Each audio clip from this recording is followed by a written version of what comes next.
كلمتين في التركي متشابهين في الكتابة بس معناهم مختلف.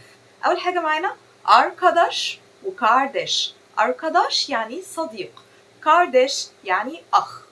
كمان عندي 8 وسكز. 8 يعني رقم 8 وسكز يعني لبانة.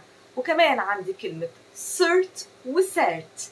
sırt يعني ظهر، إنما sert يعني حاد أو قاسي. وكمان معانا كلمة sakin وسكن. sakin يعني هادئ، إنما السكن يعني إياك أو حذاري. كمان معانا كلمة شكا وشبكة. شكا يعني هزار، شبكة يعني طاقية. وكمان معانا كلمة فيل وفيل. فيل يعني الفيل وفيل يعني فعل.